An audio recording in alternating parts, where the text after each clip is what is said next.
How it do now?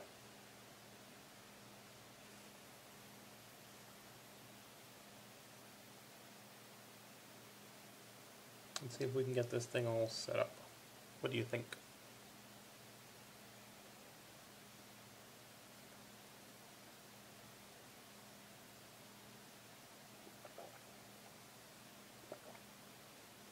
Can you give it another try, see if the chat comes through?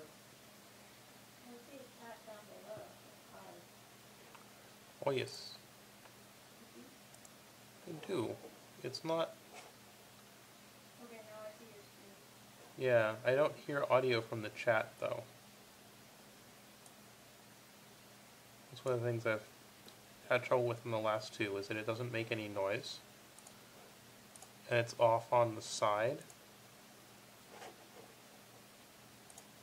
So I can't actually tell if... I can't hear when somebody's messaging me, and because of that I can't... I usually am really slow to respond.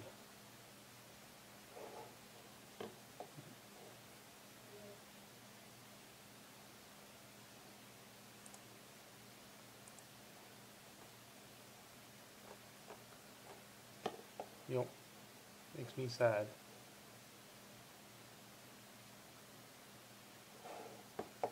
Well, I guess I better just try to keep that on top then.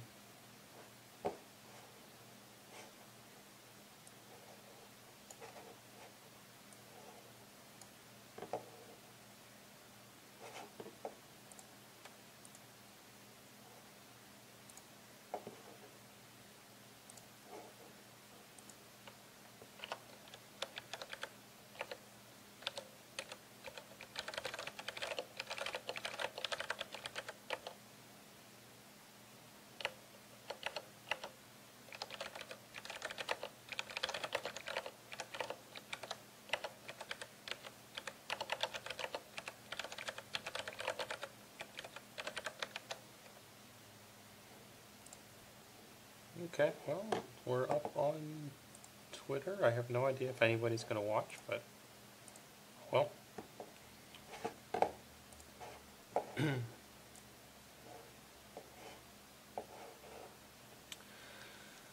So, anyway, welcome back, all of my favorite viewers, and my lovely wife.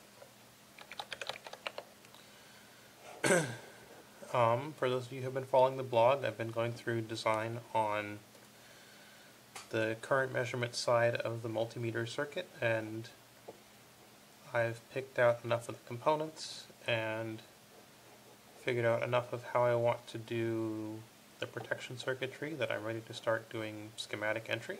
I've done up a couple of my components, so I've got fuses, I've got my sense resistors in here already since the last time I was here. I've got two positive temperature coefficient resistors, which are basically can be used as an electronic fuse, that are in these two positions, and now I need to go and add relays to this circuit so I can switch the different measurement resistors in and out as I'm taking measurements. I've picked out a pair of relays, so I'm going to start with this one, and no surprises here. I will be drawing up the library symbols for this so that I can get it included on my schematic. See, I have a 2212P, which is this version, so it's a coil without polarity, and then two sets of normally open contacts that are, I think these are both normally open. Let's confirm that.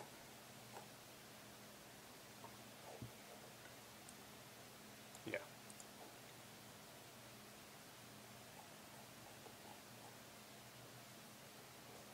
And then this is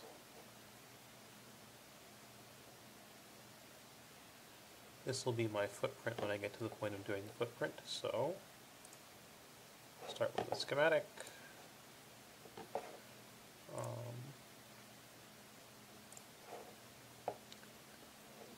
This is a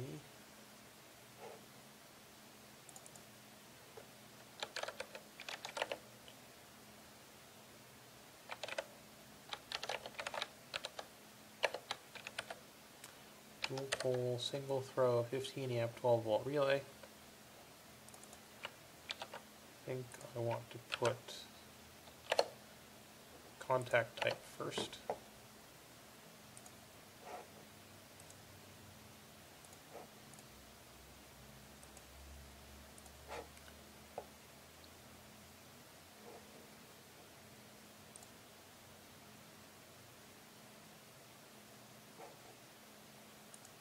I'm going to start with a model of the coil.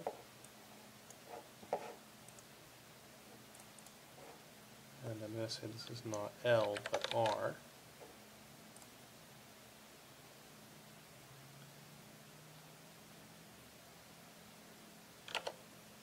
Don't think I'm going to put in a default comment. What is the reference text for a read? Okay. Terribly non-obvious. I'm going to pull in the description.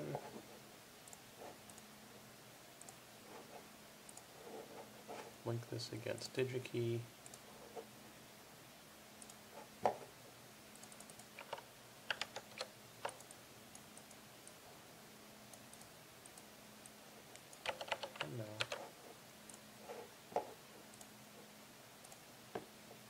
Here we are. There's the big relay. And then I want to make this symbol in two parts so that I can move the coil and the contacts separately. So here's our coil, so that'll be part A. Part B will be the contacts.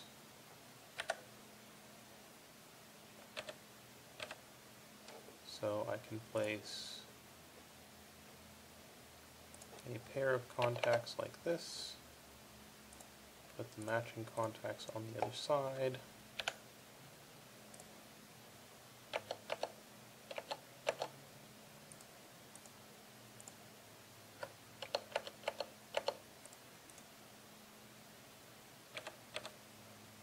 and then draw a pair of lines. Use a dashed line to indicate that these two pairs of contacts are connected. They switch at the same time, so now we've got the two contact sides of the relay. I want to go and check the pin numbers. So these are, I'm going to zoom this in so it's more visible.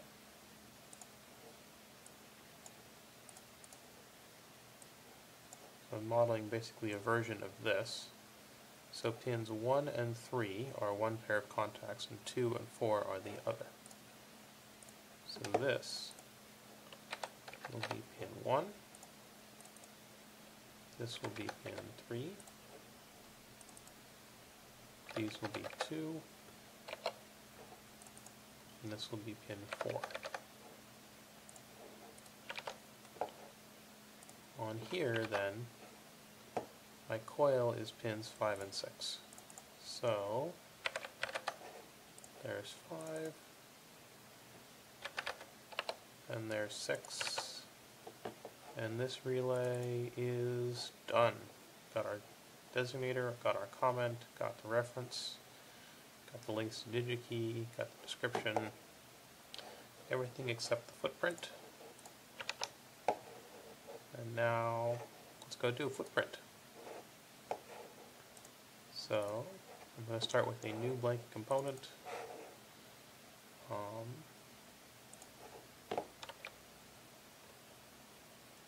This is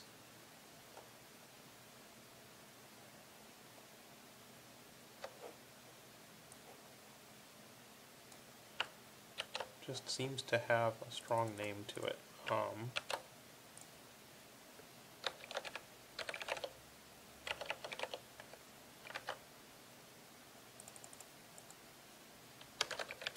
Relay 15 amps, 12 volts. 12 volts.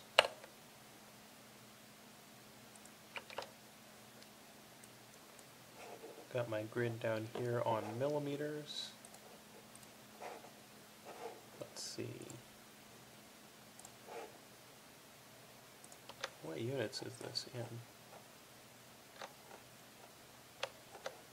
Okay.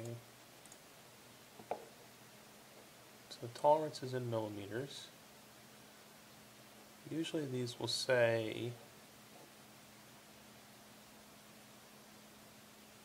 whether these dimensions are in millimeters. They don't seem to.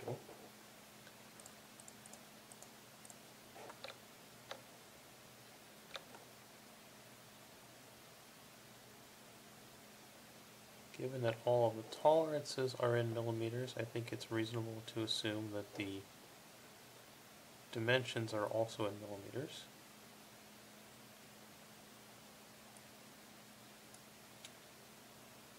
.54 millimeters is 0.1 inch. Of course. They've dimensioned the whole thing in millimeters, but they designed it in inches. Welcome to the crazy and amazing world of electronic circuit design, where everybody uses whatever units they find most convenient for the day. And that's how it goes. Okay.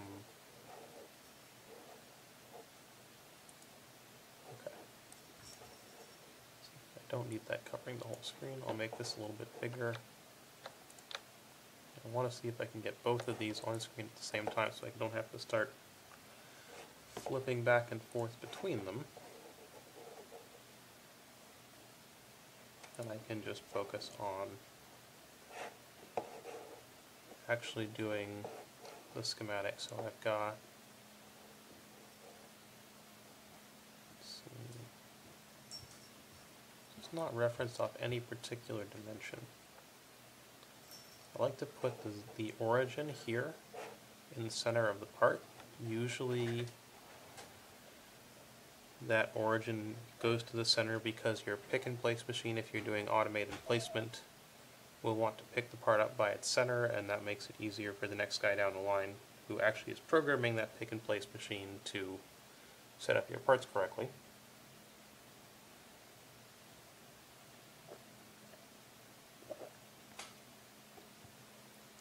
In this case, it's going to be hard to figure out exactly where that is, but it looks like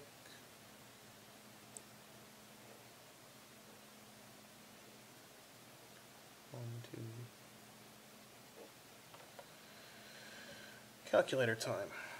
I have my favorite calculator, my little HP 12C. It's been around forever, a little RPN dealy.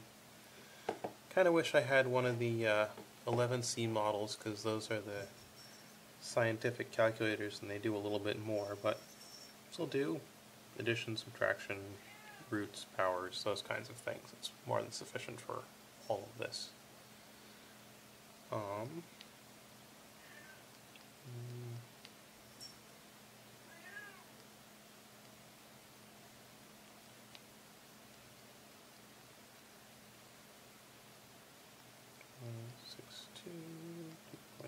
2.64. So it's 30.5 millimeters wide, which means plus or minus 15.25. I'm on a 0.25 millimeter grid, which is handy. I am drawing a 0.25 millimeter line on the top overlay layer from, and down here you can see my, what have I done? Where's my center?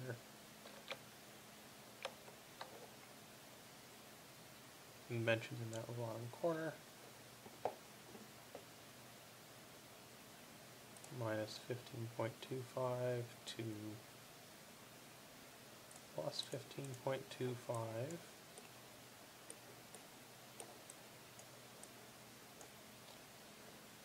And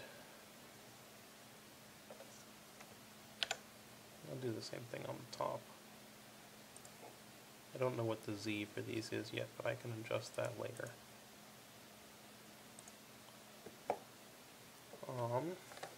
And I've got 10.16, 4.67 times 2, 19.5. So these should be at plus and minus 9.75. Okay, I want that to be a lot smaller. Can we not be taking over the whole screen, please? Okay, I want to bring that in. That's better. Now I can see my dimensions. So now, I said the Y on this needs to be 9.75. That in, do the same thing on the bottom.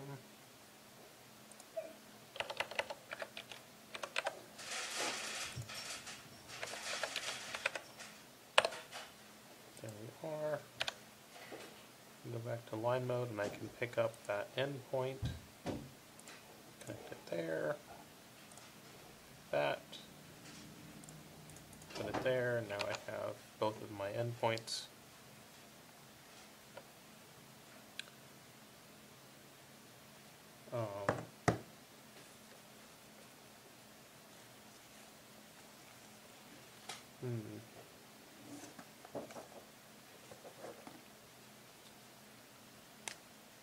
Getting those holes in the footprint is going to be interesting. So these 4 and these 2, the vertical offsets are easy, but this horizontal offset, I picked a center point that's not actually referenced on this diagram, so I have to go and re-reference all of these to a new center point. Let's see.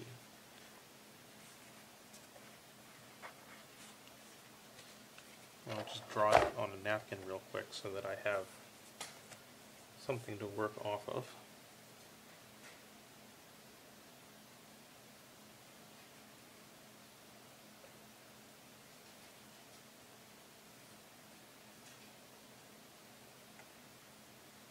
We'll draw the original dimensions on the bottom.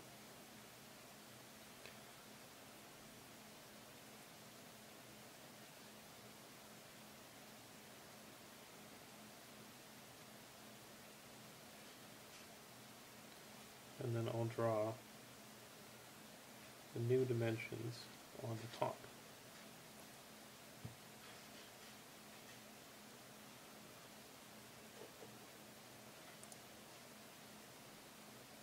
I said my plus and minus was 15.25.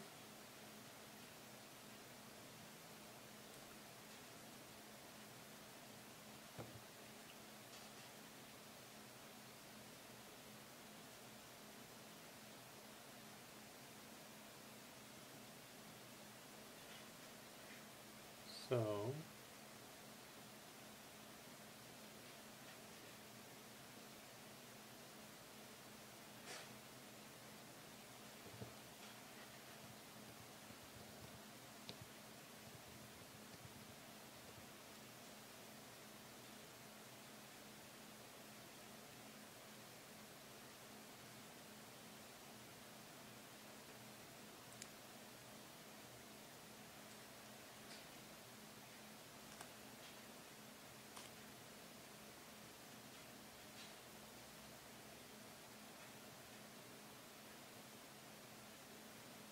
clearly my CAD showing what I'm doing needs some pretty serious work. 7.62.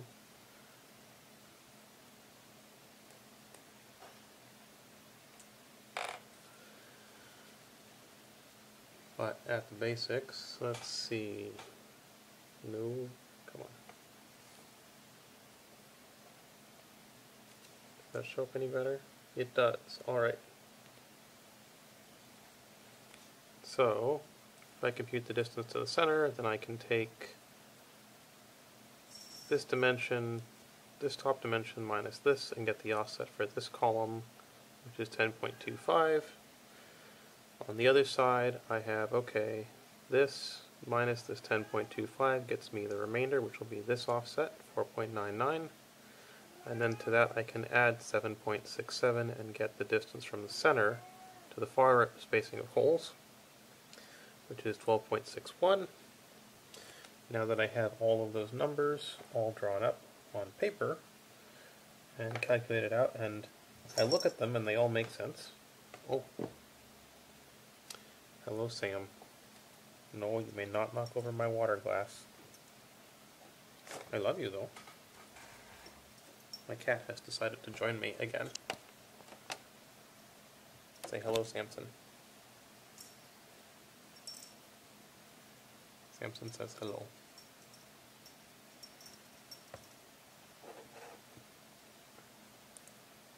Oh, yep.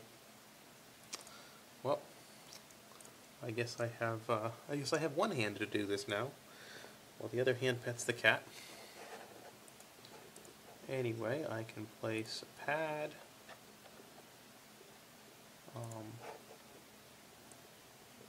So these are a diameter of 1.8. So I'll do place pad, settings, diameter 1.8.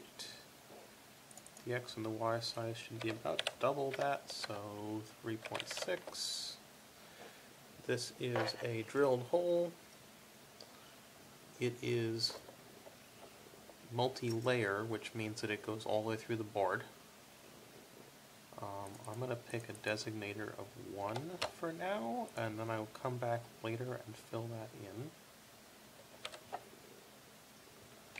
I'm going to place these on a 1 mil. That was not a 1 millimeter grit. 1 millimeter. Please. Why? Why, when I'm operating in units, do you give me mils? So, I'm going to put these roughly where they need to go. And the other ones need to be a 1.2, which means this will be 2.4 in both dimensions. And I'll drop 2 more vias there. Now these aren't actually placed in the right spots yet, they're just sort of close. But I can select all 3 of these, and I can enter my y1 value, or the z, which is 10.16 divided by 2, which is 5.08. On the negative side, I can do the same thing, minus 5.08. For these two, I know that my x1 value was, looking at my napkin, 10.25. On these two, that same value I computed was 4.99. Might as well be 5. And then on these two, the x dimension was 12.61. So, there we have it. Let me check that this is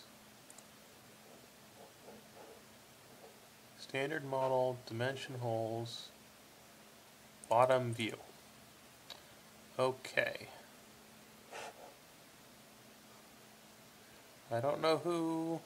There's been a great deal of discussions lately online about people that why we do bottom view for through-hole components. It's an old school thing, but it'll catch you sometimes. Basically means that I need to make sure my pin designators are flipped compared to what's on this. Let me see, view, flipboard. So now I am looking at a bottom view, although it's a mirror image.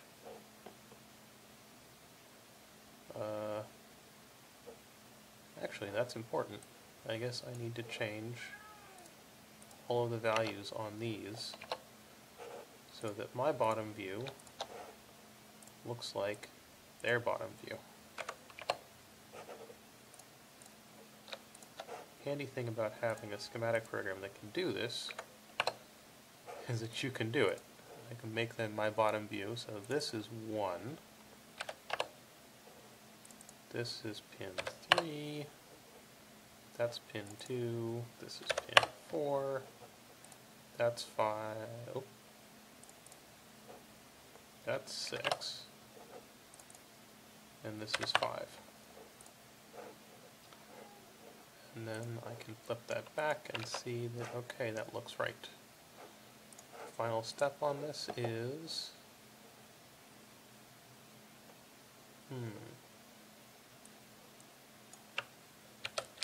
if I can, I like to get 3D models.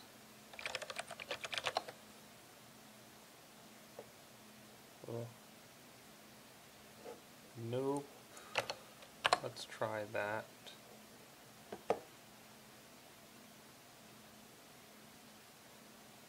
Usually, sometimes the manufacturer will have a 3D model on their website somewhere.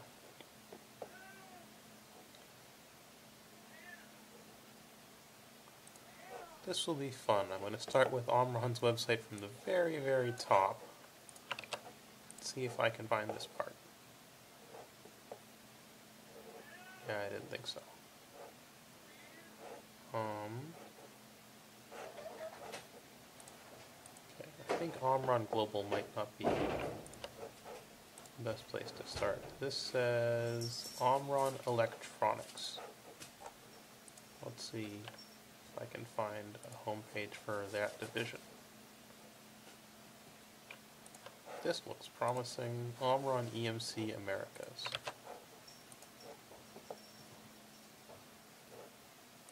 Products.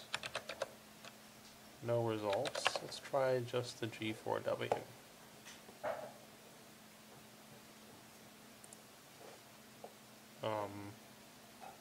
Okay. We have the same data sheet I'm currently looking at. That's both useful and not.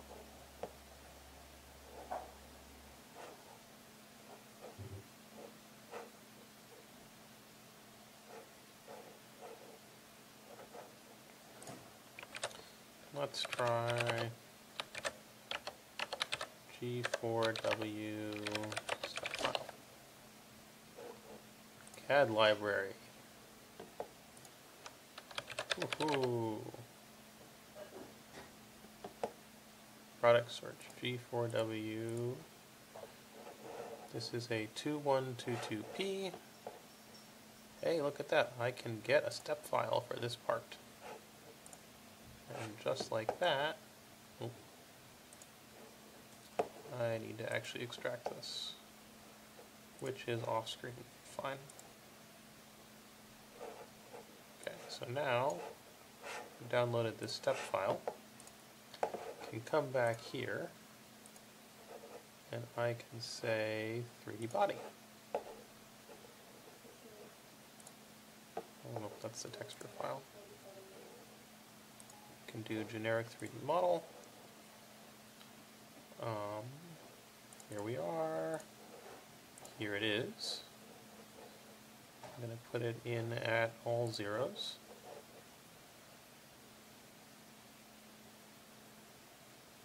That does not look quite right. So now I've placed it, I can switch this to 3D view. And I can see it's, well, I've done this before, so I can see that this is on its side, and here's one very small edge of my PCB, so I can switch back to 2D view. I know that this is X, so I want to rotate about X by, I'm going to try 90 degrees. So now I can see that this part is at least upright. And if I switch back to my 3D view, hey, I got it right. Not only did I get it right, it looks like their 0Z offset is almost perfectly lined up with the bottom of their part, which is really nice. Means I don't have to futz with that. Where did I zoom to? Okay. But it's rotated weird. I'm going to try a 180-degree rotation around Z.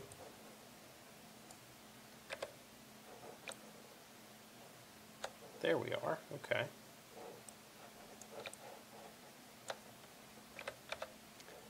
Switch back to 2D view.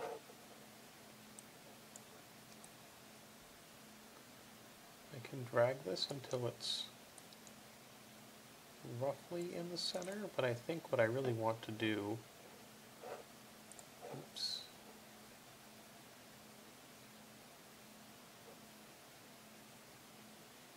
should be positioning on this somewhere.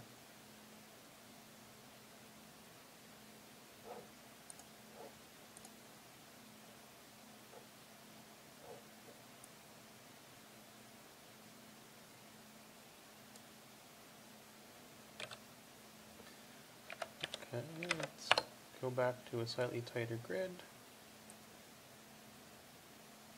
and align that edge of that part on the edge of the model there. It looks like that fits nearly perfectly.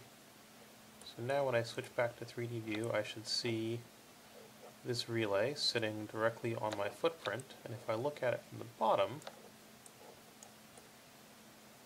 I can see that all of the holes that I've put perfectly match up with. So here's the hole I've positioned, here's the pin that's on their 3D model, it happens to be there, and I can see those holes line up perfectly. What that means is that I got my model right, I got my footprint right. Alright, that's one down. Time to do the next footprint. So close all of those things out. This will be the second relay we do. Let's grab the data sheet for this and start doing it.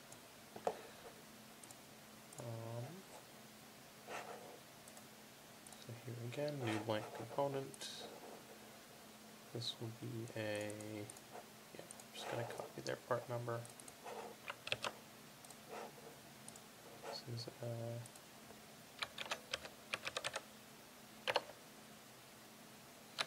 double pole, double throw, 2 amp, 12 volt.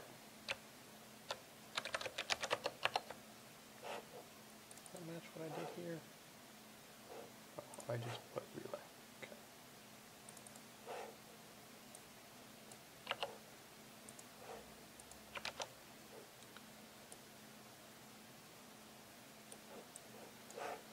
Let's see. This is an EE2 12NU. Becomes important because this is an EE12 series. And again, we've got bottom views of all of our contact configurations. What fun. Millimeters. Someone knows how to use real units. So here we are, non-latch, single coil.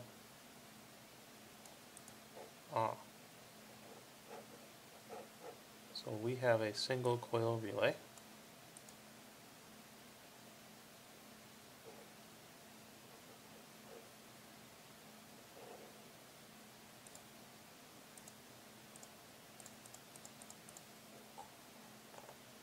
Make that as big as I can without it being too big to see.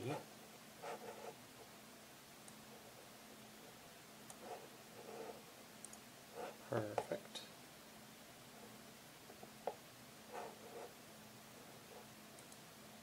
So, I feel like I'm missing some dimensions on this drawing. They've got this spacing between the centers of the pads, but I don't see a dimension from here to here. It makes it hard to see exactly what's going on there. Do they have that dimension on the rest of these? No. Okay.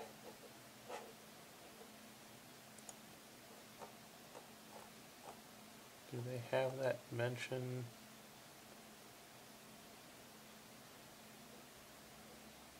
Okay. So those dimensions do show up on this drawing. So we've got 15 by 7.5.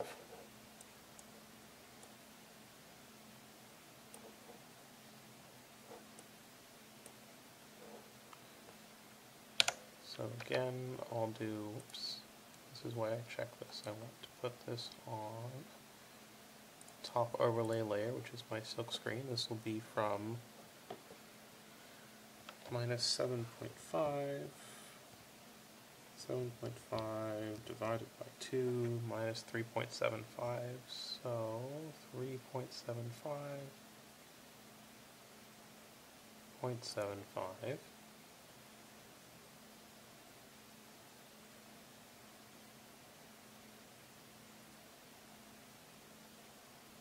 There we are. There's one corner.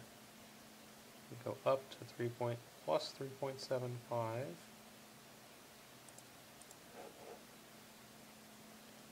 Then across. And then back down. And that's our outline. Double check that. 7.5, 3.75. Same set of dimensions there. So there's the outline for our relay.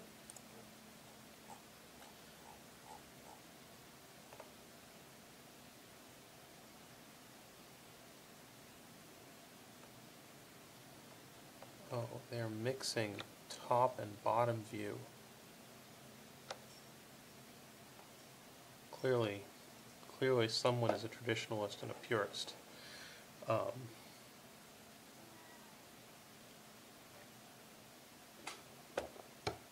And using the bottom view for the through-hole parts, and the top view for the surface mount parts. Woohoo! Just in case it wasn't confusing enough already.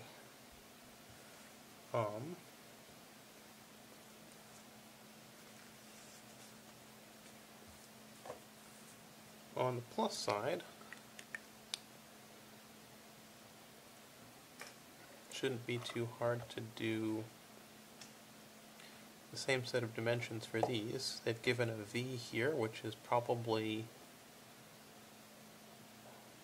I wish they'd labeled this. It's the only dimension they have relating the top pad to the bottom pad, so it's almost certainly the center to center spacing for these pads. And then they've given a pad width, they've given a pad height, and they've given offsets between these individual pads. I'll need to reproject these onto my coordinate system because I've centered on the center of the part rather than referencing off one end.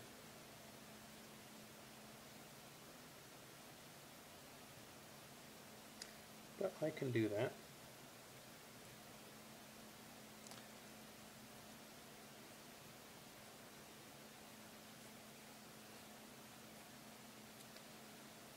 So I can say this is minus 7.5.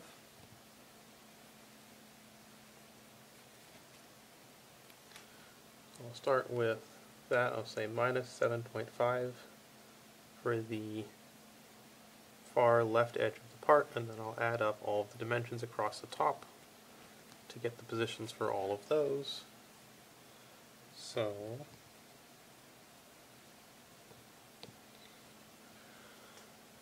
plus 1.05 is minus 6.45 plus 5.08 is minus 1.37 plus 2.54, 1.17 plus another 2.54 is 3.71, and that is a good sign that that has not exceeded 7.5 because it means we have not fallen off the other end of the part. So that's what that looks like with all of those numbers drawn in. I basically just added up across here all of these dimensions. So starting with 1.05, 5.04, 2.2, 2.54, 2.54. Now we are here at 3.71, and there's still a fair bit of space on that part left to go. Comparing to that, there's still, we actually had space on this part for an additional sequence of pins, so that tells me, yep, I'm in about the right place. Now all I have to do is put some pads on the board that are in those spots. So here we go. Place, pad, I'll reset the designator over 1. Now instead of this being a multi-layer pad, i.e. a hole, I'm going to place it on the top layer. I'm going to say, okay, now we're doing rectangular pads. The width of the pad is 1.11 millimeters across this way. The vertical size of the pad is 3.0, so like that. It's rectangular. I'm not going to play with the paste or the solder mask expansion. Location will come in when I click.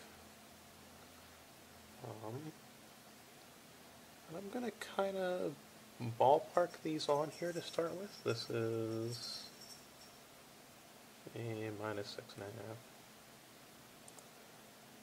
This is minus 1.3.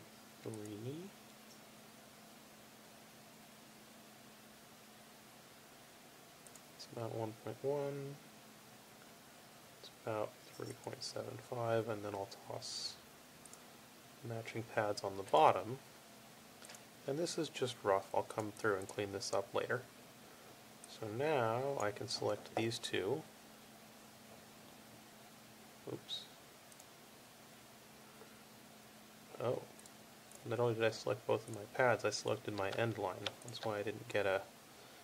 So there. Minus 6.45.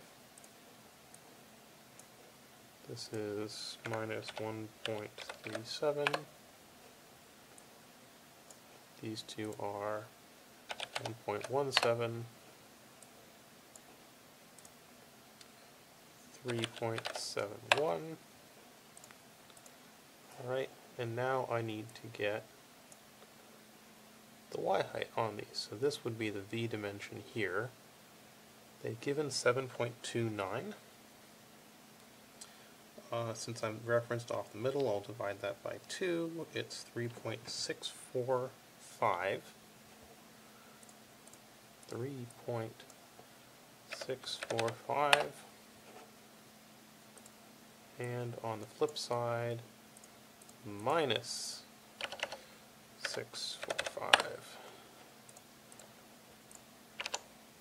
So now I have all of my pads in place.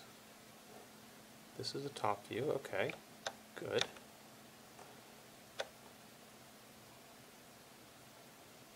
Now I want to number these to match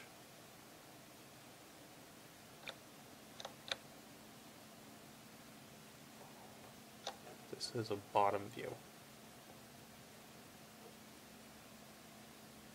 Wonderful. Going to assume that they did a bottom view and they did a flip like this, because that's how those pins line up. So this should be pin 1, great. This is 3, 4, nope, I'm not flipping it. These need to be on the bottom. Pin 1, pin 3, 4, 5, 12, 10, 9, and 8. Just because things weren't confusing enough. So I can see here the pin number. Looking at this again just to double check. 1, 3, 4, 5, 12, 10, 9, 8. There are a bunch of these missing, and I have to assume that there's a position here for a pin 2 and a pin 6, 7, and 11. And if we look over at this one, we can see, yes, there's 6 and 7 showing on one of their other parts. So clearly they've just numbered these and then removed some of the pins without changing the numbering. Fine. A little weird, but we'll live with it. And the last thing I want, again, to go with this is see if I can find a step file for this. 3D Content Central has something.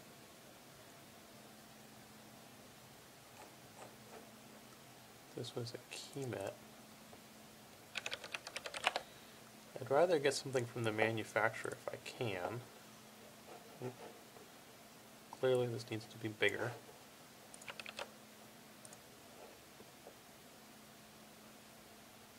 Okay, spec sheet, data sheet, Rojas.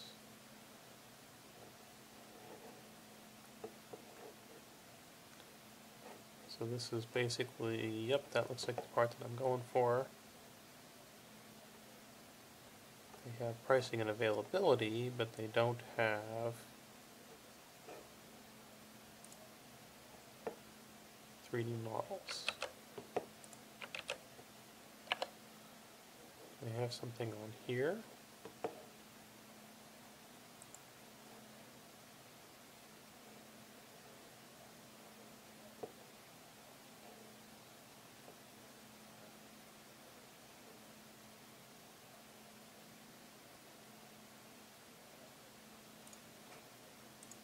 Okay, I don't see anything on their website.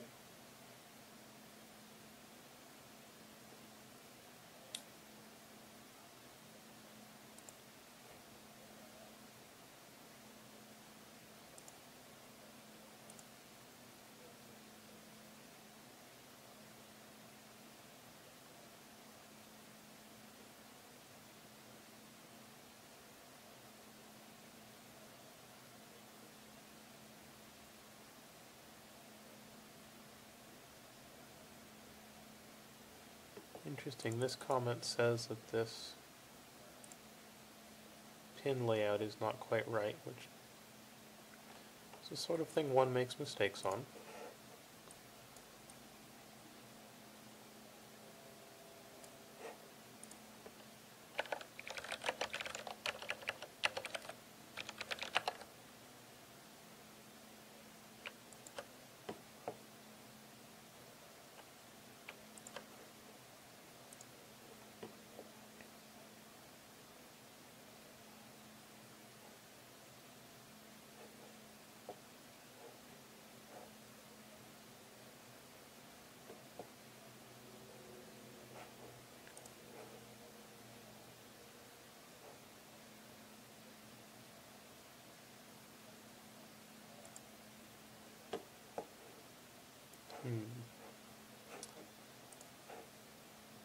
It says they only have step files for some of their parts.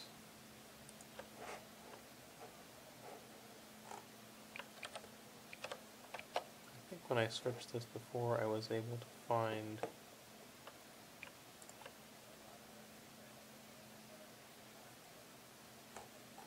the KeyMat website.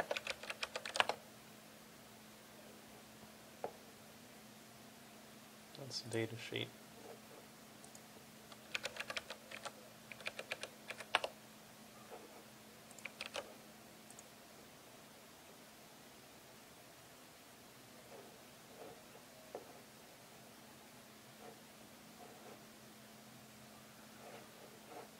So, comparing that against this,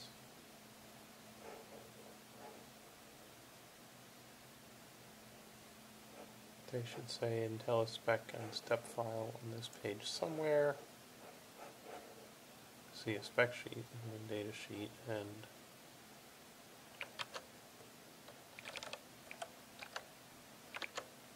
I don't see either of those showing up.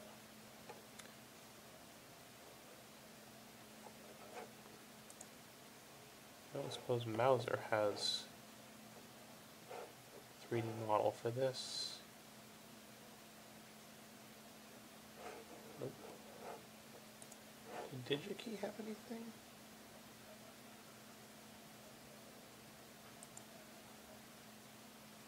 Oh.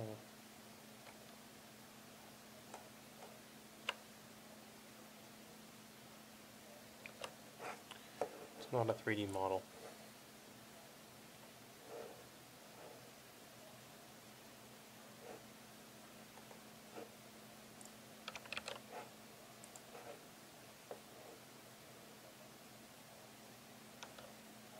KeyMat is more famous for their capacitors. Clearly they don't have anything, so I'm going to move along.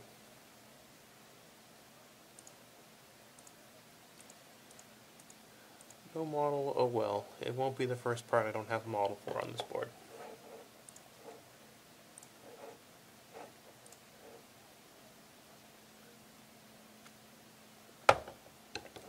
Alright, now I actually need to make the symbol for this product. Pull, do, throw. This was a 2 amp, 12 volt relay.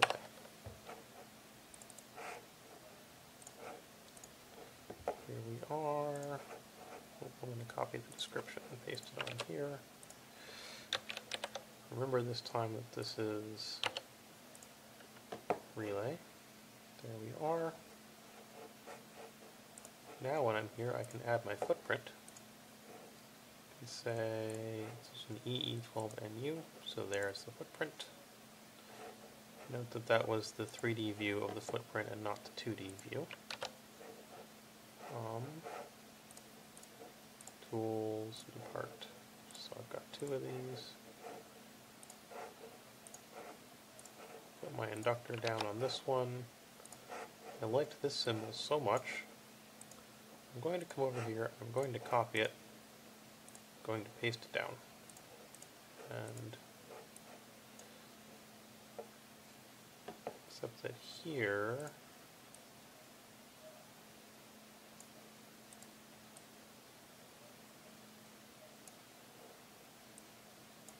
I need to place 2 more pins.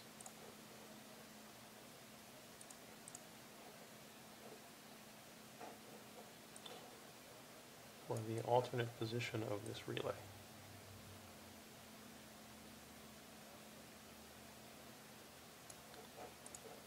I think I'm going to do that. There we go.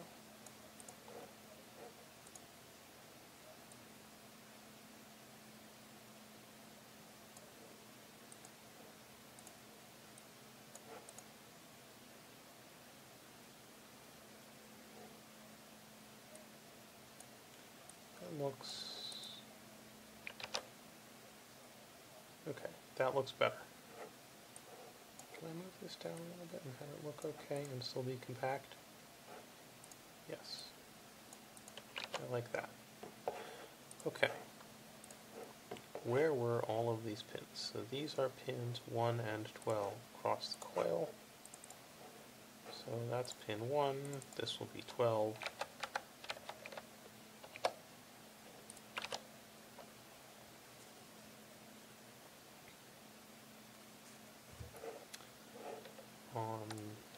contact side, we have, shove that over on that side. This will be the upper set of contacts, so the common is pin 4.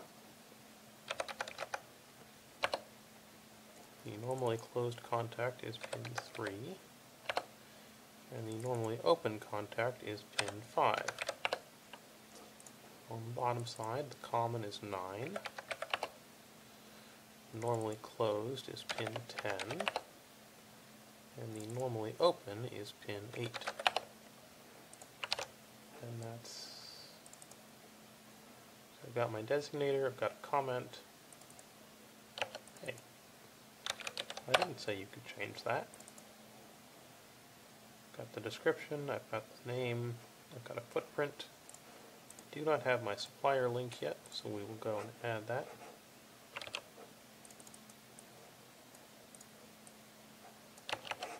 Let's go over here and copy DigiKey's part number, splat that in. Alright, there we go. Now we have our supplier link. And I should go back to this relay and select the footprint that I made earlier. So this was the G4W, and yep, that looks like the footprint. It's the top view of a big white box, so be it. Save, and now we're back here, and I can actually start placing down parts.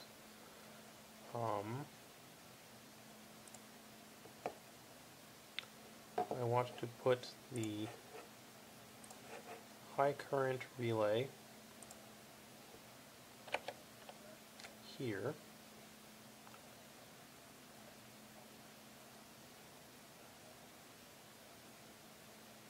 And I'll use it to switch my high current shunt in and out.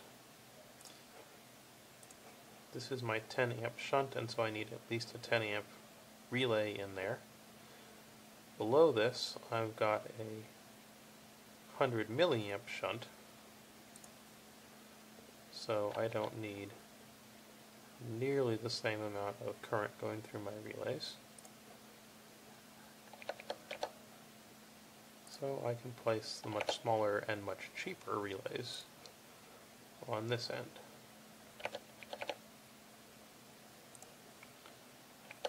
And this is why I chose to model the coil separately from the contacts, is because the contacts are up here and I can put the coils down here. Now is a great time to assign some reference designators, and the annotate quietly button does that very handily without a bunch of extra fuss, which is quite nice. And now comes the fun part of wiring all this up. Take this back to full screen now that I'm not modeling up a bunch of parts anymore.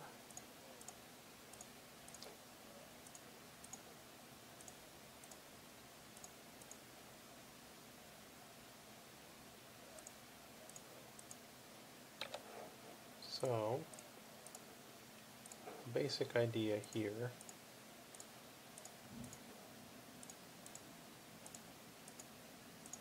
is that when we switch the relay on, we want it to connect from the supply line through whichever fuses are appropriate for that stage to the shunt resistor, and then we want to conduct the high side of that shunt resistor out to the measurement terminal. We can't tie this terminal to anything specific, because that limits, if this was tied to any point along here, then it would basically go around the other protection components. It would also mean that if it was tied to the outside of this relay, we would see the relay's resistance as part of the current measurement path. Instead, when we wire it up like this, the high current flow path, particularly on the high current stage, goes through the fuse, which has a nominal resistance of a couple milliohms. Goes through the relay contact, which again has a couple milliohms of resistance. It goes through our high precision shunt resistor, which has a known resistance, and then it flows out through the other banana jack. If this relay contact has a known resistance, but because this is only carrying current that goes into this op amp, the current here along this path and through these contacts is low, and therefore any voltage drop as a result of the milliohms of contact resistance here is or should be completely negligible for this design. If I put it here, I'd be seeing the input to my op amp would see this resistance, the voltage drop here, plus the voltage drop across the contacts, which then I either have to calibrate away the voltage across the contacts, or I'm just out of calibration all the time. It's less of an issue at the lower ranges, but even here, basically being able to switch this out to a different range is incredibly handy. So there we are. We have at least the basics going. To go along with that, I'm going to set up all of the relay coils down here.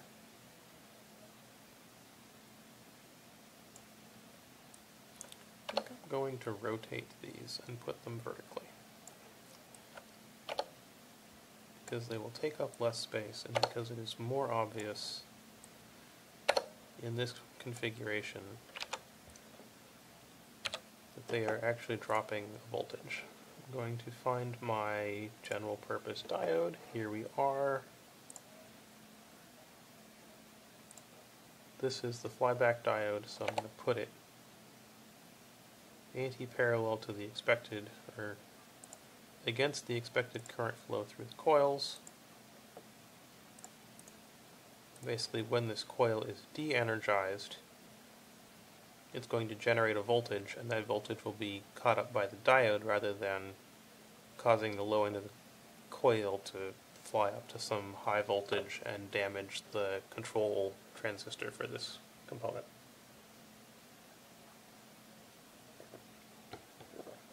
And diode here will conduct that surge current away from the control transistor. I'm going to space these out a little bit more reasonably. Let's see.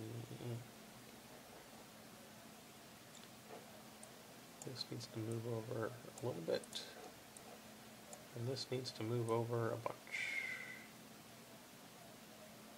That looks right. So now, these are 12-volt coils. So we'll hook the high side up to 12 volts. Make sure we connect in the diodes.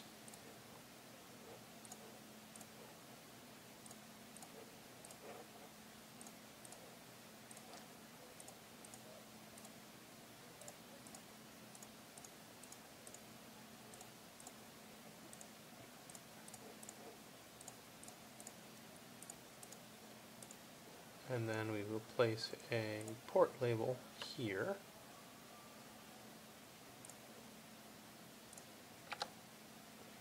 Okay.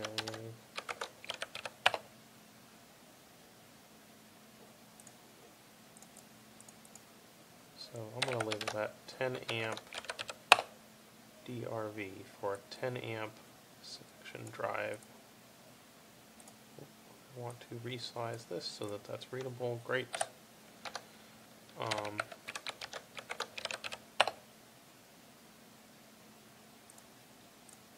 we are.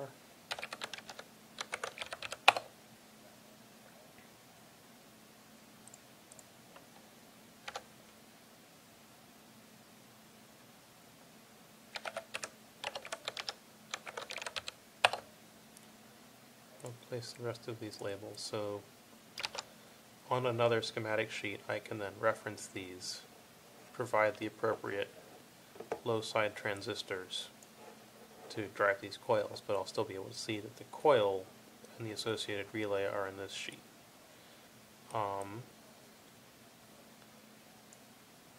The remaining things I need actually are I need to break this and provide some protection circuitry on this side of this component. So here I used 100K and a pair of JFETs. I think here, because this is less important, and again, because the current flowing through this is so low, I can choose a low precision resistor. I'm going to choose a 10K resistor here, and then I need a pair of diodes that will clamp this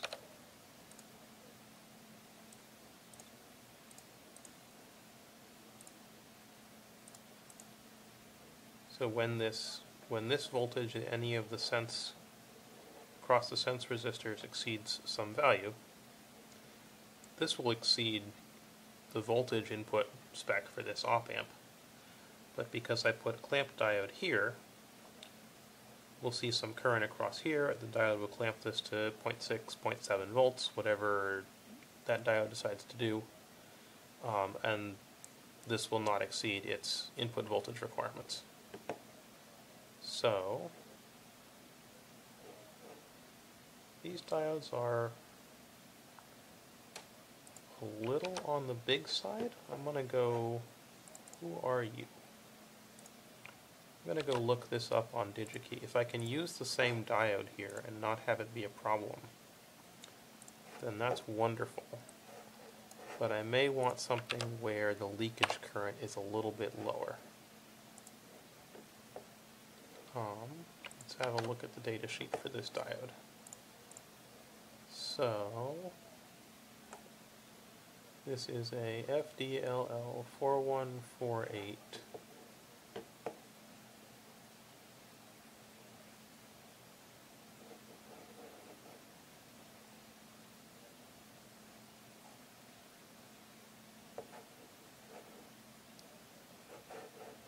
There's reverse currents. The reverse current through this is measured in, so okay, here's my reverse voltage.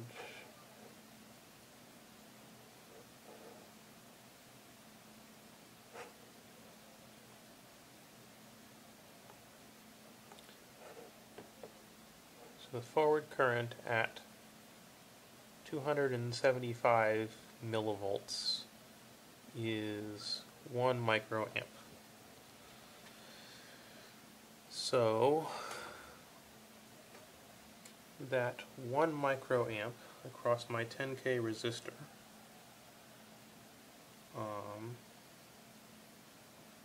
10K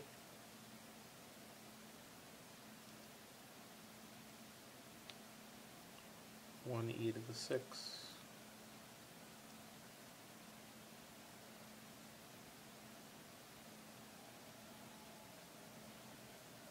So a 10K resistor times 1 microamp is 10 millivolts. Unfortunately, that's a little on the high side for what I'm doing here.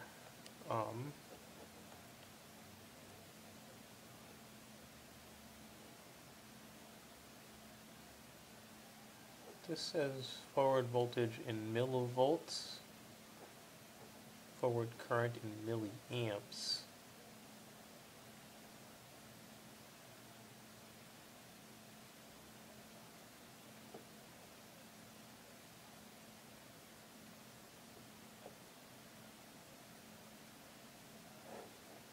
This scale seems, one of the scales on this is wrong, because these are the same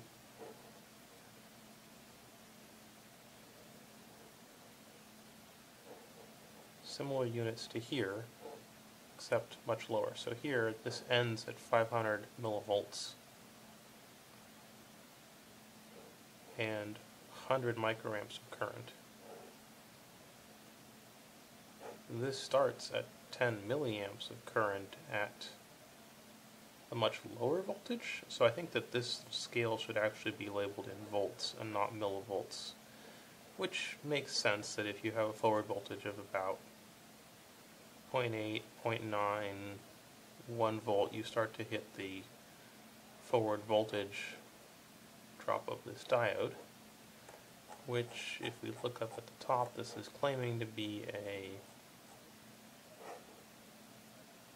200 milliamp, 300 milliamp diode. If we look here, we should see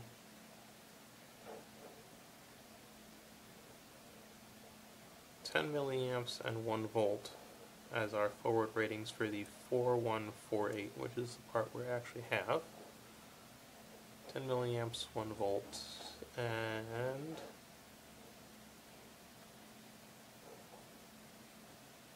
10 milliamps, 1 volt is actually there.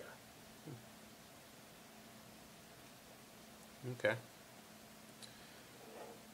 The short version is, if this really does pull even a fraction of what it says it does at that current, or at that voltage, then I want a different diode here.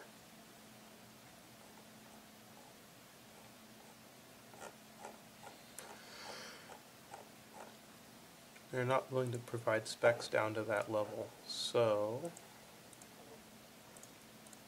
let's see what else I can find on DigiKey. I probably want a rectifier diode. I do not need a bridge rectifier. I do not need a Zener diode.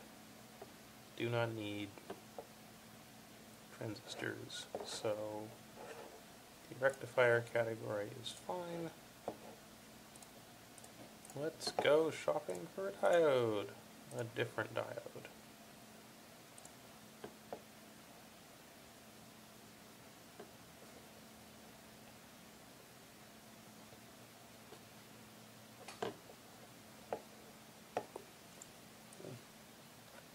I'm yawning, that must mean it's getting late. Katrina confirms it's late.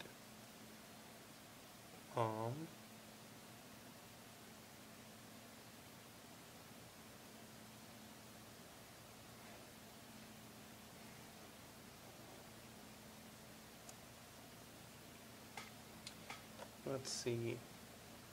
My maximum reading on this range is 15 millivolts, and I divide that by 10,000 counts. I get 1.5 microvolts. If I want to keep my leakage below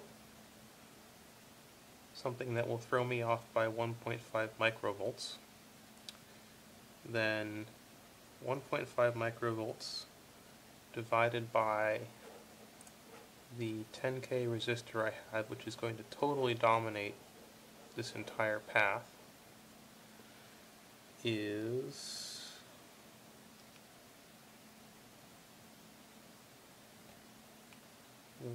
micro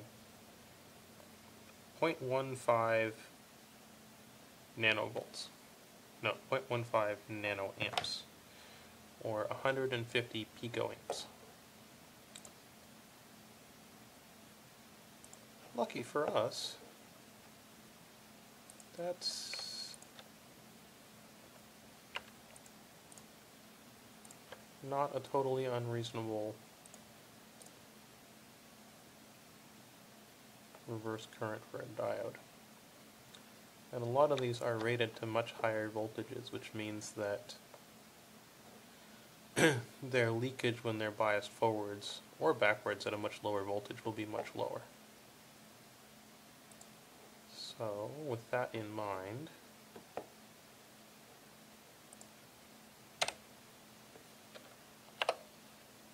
do some more shopping.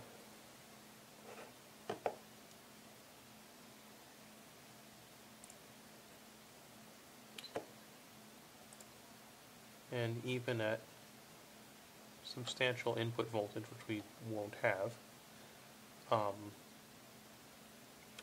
the resistor will drop most of the voltage, limit the current pretty substantially, and I won't need a high current rating on this diode.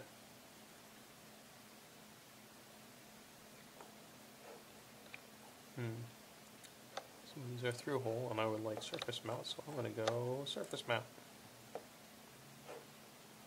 I also don't need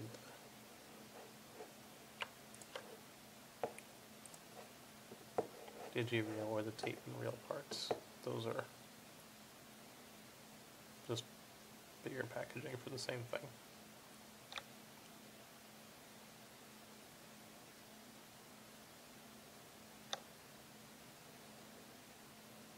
So I said I need 0.1 nanoamp, but I only need it at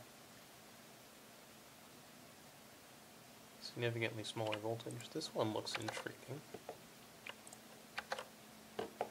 So let's see what we've got.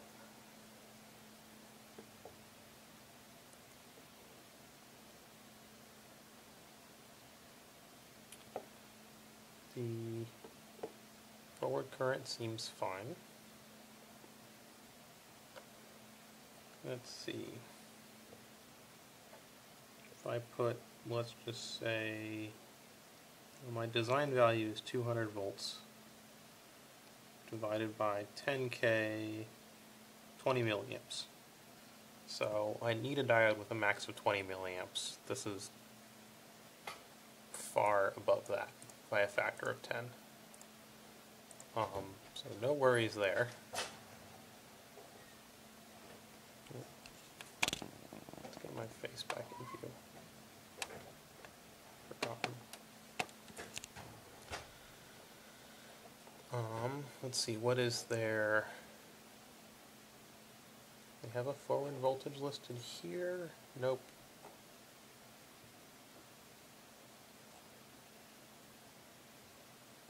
Okay, so here we are, forward voltage at, you can see that this forward voltage varies with the forward current, but in the 10 to 50 milliamps range, we're somewhere between 650 and 880 millivolts. Now, this is referenced against our virtual ground at half of 3.3, so call it a volt and a half, 1.65 volts. And this should be able to take anywhere from, 0 to 3.3, so 1.65 would basically be our maximum spec on the clamping voltage for the diode to keep this at plus or minus, or between 0 and 3 volts. Seeing something much lower than that here is great, because it means we'll stay in spec.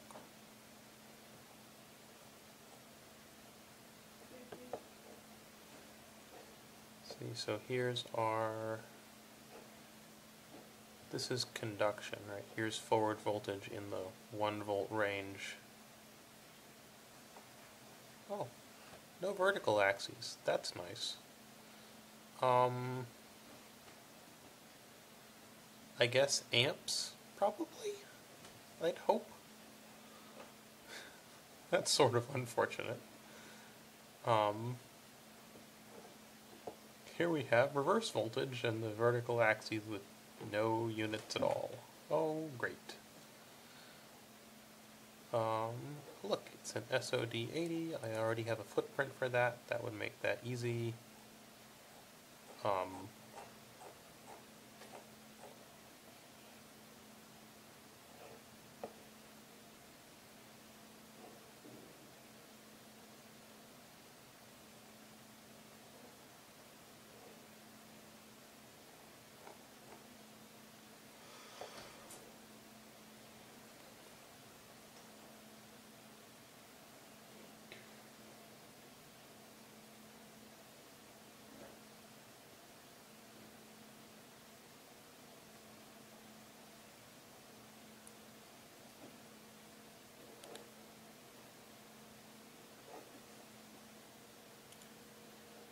Well, I don't have anything that I can really estimate my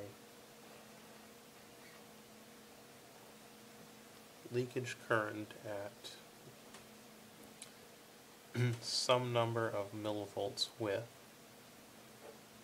I have this relationship where they go from 30 to 125 volts at 125C, and they go from 300 to 500. So if I do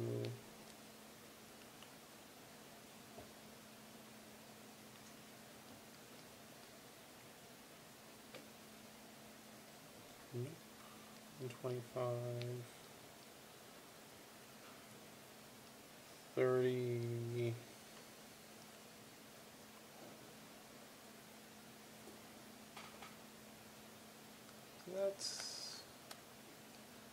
that's somewhat logarithmic to go from 300 to 500, from 30 to 125.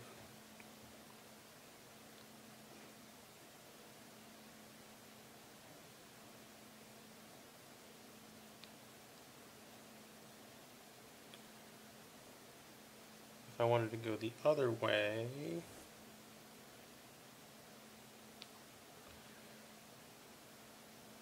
and I wanted to go it's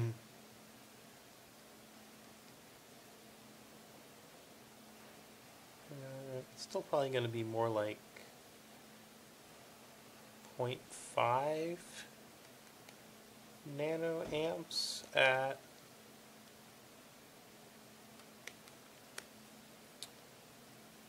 what is this? 125 divided by 30 is 4. Okay. 125.05. A factor of 8,000.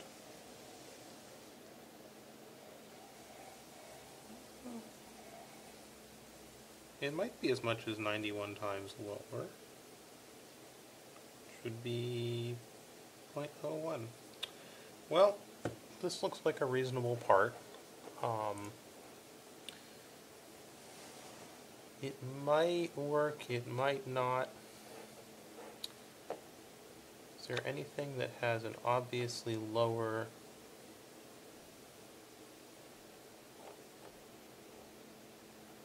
leakage rating here?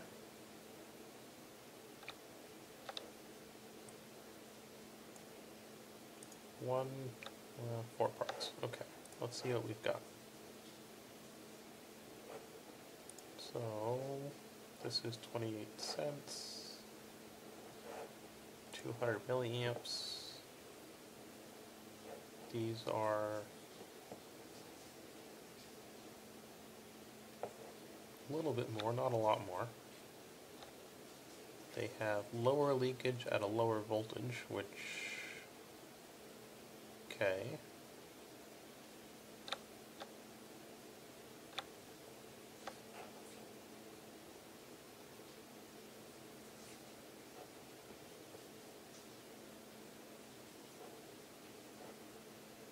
What is the difference between these? They all show similar voltage ratings, standard recovery, small signal, standard recovery, fast recovery. They all list the same recovery time, the same capacitance values, different packages, similar temperature ratings. Seems like they're kind of all the same thing in a different case. I'm just gonna pick one and check the specs and see how it compares. And it may win just for having more carefully measured specifications.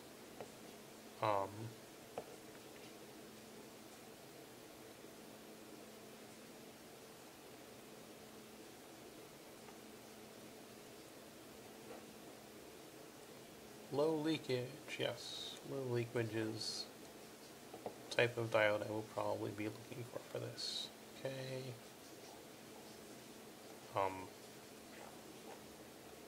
Nothing. No graphs at all, no specs. We've got a maximum of 500 picoamps at 75 volts and nothing to extrapolate from. Well, that's not worth paying twice the price for a diode that doesn't have anything better specs. So, we will use these.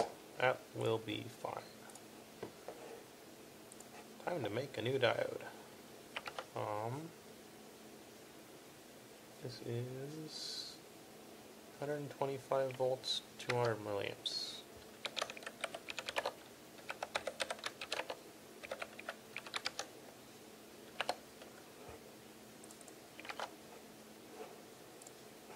And whoop-de-doo, it's a diode.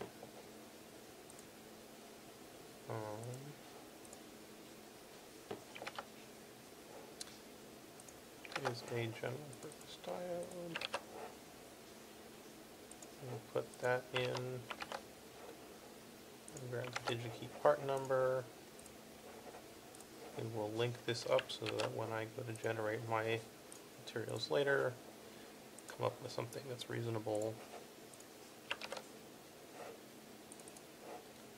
I will add this. I already have a SOD footprint. So there we are. There's my SOD80 footprint. I'm going to just have a quick look at this and confirm. Okay, pin 1 is the anode. There's my cathode bar, that's pin 2. Pin 1 is my anode. There's my cathode bar, there's pin 2. My diode is oriented the right way. I'm going to check this real quick against their recommended footprint for this part and make sure that it doesn't look completely different. Let's see. Recommended footprint, please. Oh, there's a drawing of it. That's... okay, no recommended footprint. Well, I'll just use my existing SOD80 footprint then. So now, let's drop in a couple of diodes. Where'd that go? Diode, general purpose.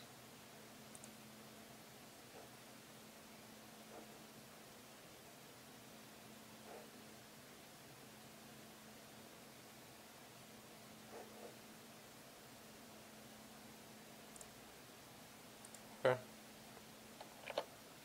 And I'm just going to put them facing in both directions.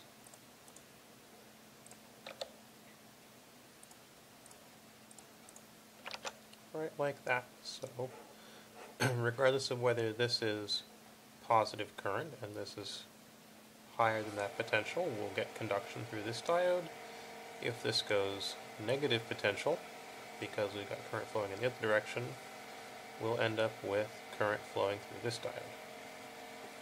Either way, we get protection and we clamp this to, let's see, if I'm expecting a max of 10 milliamps through here, this should clamp to no more than 800 millivolts.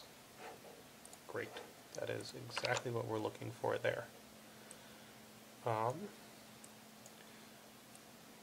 We have one more op amp here that was unused, so this op amp is my front end for the voltage stage. This is generating my virtual ground, which is roughly centered around 0. This doesn't need to be precise because this is going to be one side of my differential input to my ADC, and this will be the other side, so the only thing that matters is the offset between these two, and that the ADC be able to measure that offset correctly. As long as this is sort of roughly in the middle, then we're fine. Doesn't need to be precise. Once again, time to annotate schematics, so I'll add reference designators for all the new diodes and resistors. And there we are, 7, 8. This is now R17. These are D9 through D12.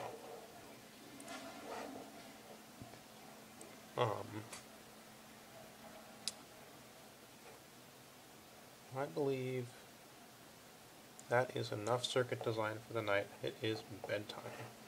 Alright. So I will catch all of you guys later and have a good night.